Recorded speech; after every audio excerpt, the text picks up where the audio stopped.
Hello and welcome to Snack Decisions, the show where I help you make good snack decisions. It's October, which means Halloween. It's spooky season. Halloween's coming up as well.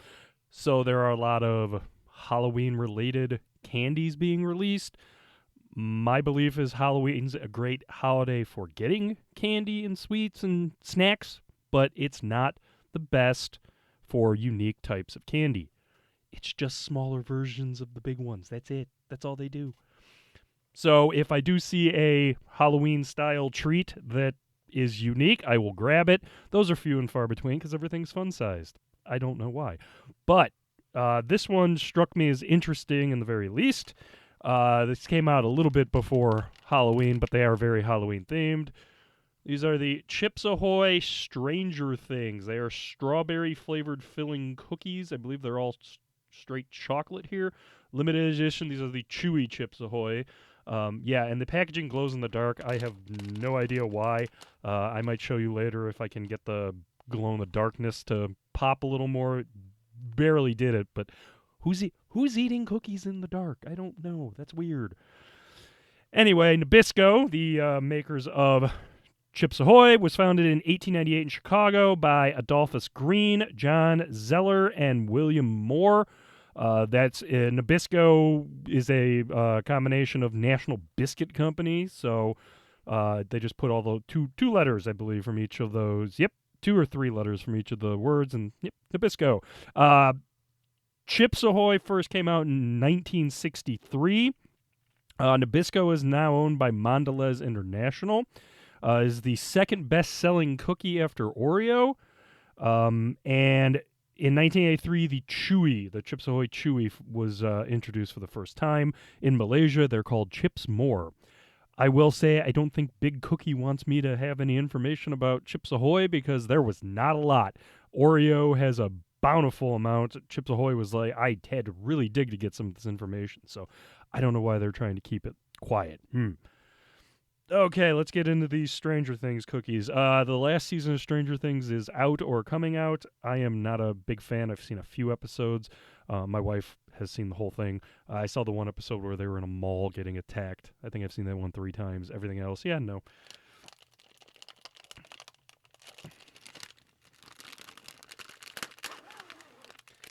The standard pull tab thing that Oreo has. Obviously, Oreo is also Nabisco products. They have the 2 top cookies in the entire country. So it's standard. It does a good job of protecting the cookies, but not keeping them, from getting stale at best.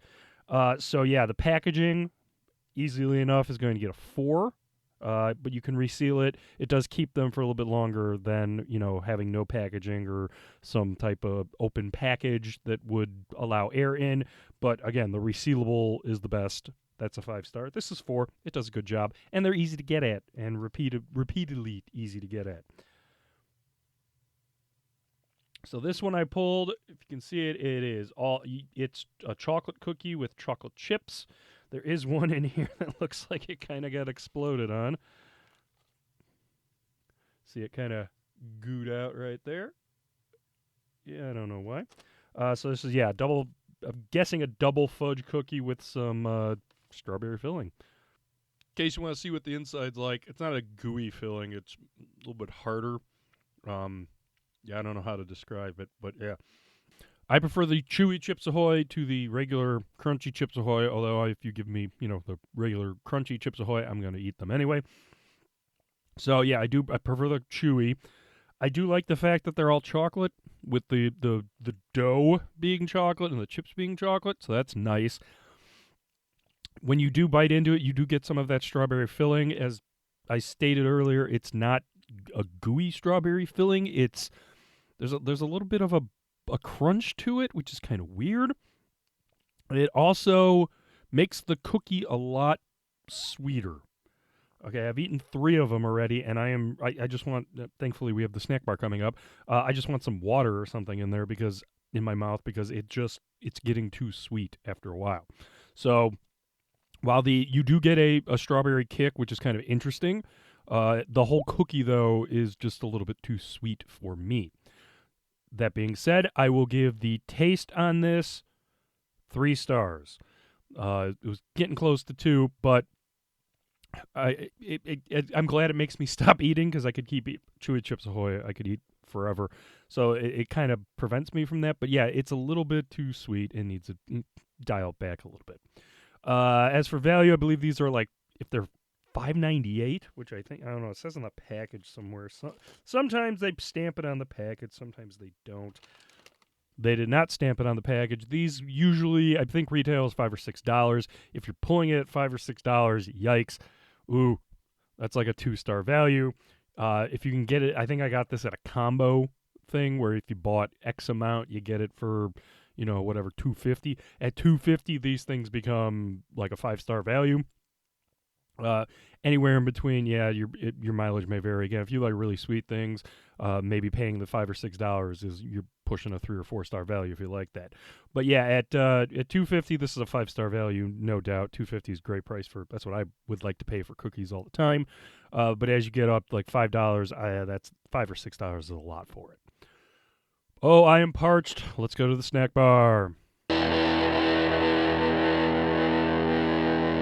Now, I could have leaned into it and done some crazy imperial stout, but I'm going to lean into the other aspect of this, the strawberry fruit, and I'm going to go with a beer from Supermoon Brewing Company out of Milwaukee, Wisconsin. This is their Punchbowl Picquette.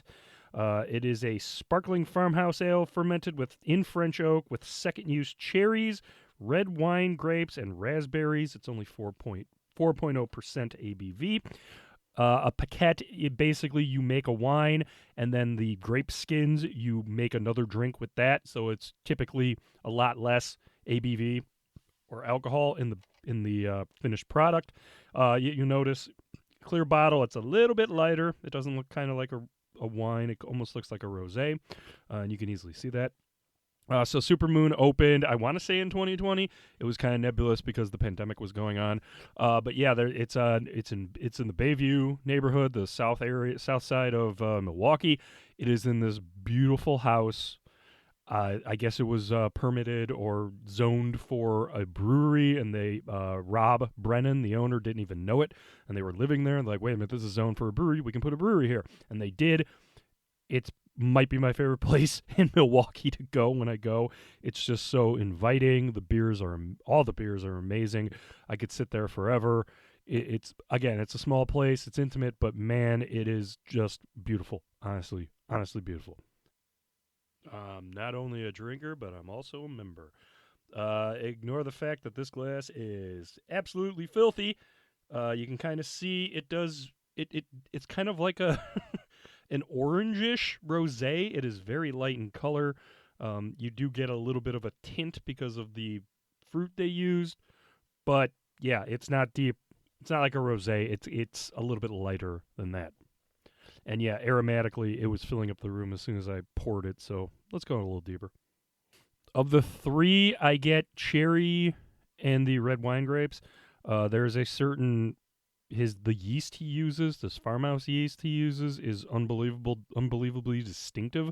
So you definitely tell it. You can definitely tell it's a beer and not a wine because of that. But yeah, definitely cherries and wine grapes, red wine grapes.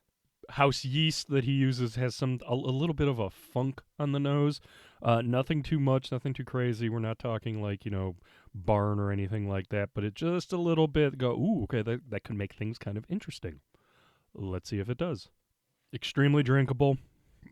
Has maybe a little funk to it, just a little, but it is tart. I think the tartness is coming from definitely the red wine grapes, but also probably from the raspberries. The cherries really don't show up. That was more of an aromatic thing, but it is extremely drinkable, and that tartness makes you want to keep drinking it more and more. And 4%, that is not a hard thing to do at all.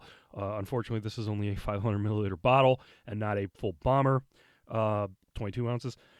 So yeah, this thing is going to get finished fast. It is easy to drink. I can see it going with dinner, a meal, possibly even dessert, which we're going to try out eventually. But yeah, things like this don't come around a lot. Nobody is making piquettes out there a lot. So if you're interested in kind of like a beer wine hybrid, this is probably something you want to check out. So needless to say, this is going to get a 5 in taste. This is absolutely delicious. Just the right amount of everything going on here. I wish more places would make beer like this. This is really, really, really interesting and good and unique.